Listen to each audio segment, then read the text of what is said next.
Buddhāvataṃsaka, the Flower Ornament Sutra, Book 9, Awakening by Light. Then the light beams passed 10,000 worlds and illuminated 100,000 worlds in all directions. In all of those worlds were 100 billion continents called Jambudvipa, and so on, including 100 billion heavens of the ultimate of form. Everything in all those realms was clearly revealed.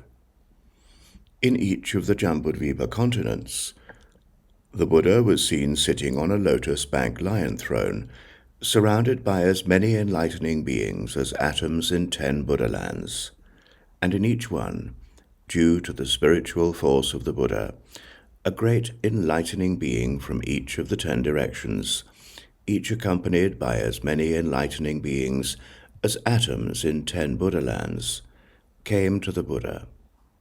Those enlightening beings were called Manjushri, etc. The lands they came from were called golden, etc. And the Buddhas they served were called immutable knowledge, etc. Then the Manjushris in all those places, each in the presence of the Buddha in that place, all simultaneously spoke out, saying these verses. If one sees the human tamer in terms of form or family, these are diseased eyes, perverted views.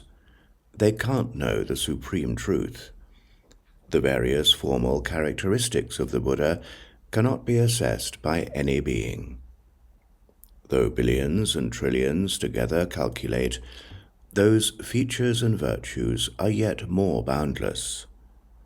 The Buddha does not have forms as substance. It's just the formless, quiescent state. Yet the physical forms and dignities are complete, seen by worldlings in accord with their wishes. The Buddha's reality is subtle and hard to fathom. No words or speech can reach it. It is not compounded or uncompounded. Its essential nature is void and formless. Buddha's body is unborn, beyond imagination. It is not a cluster of diverse elements. Having the power of freedom and certain insight, he travels the fearless, inexpressible path. Body and mind equanimous, liberated within and without, abiding forever in true awareness, he has no attachment, no bondage. The illumined one whose mind is pure acts without habituation.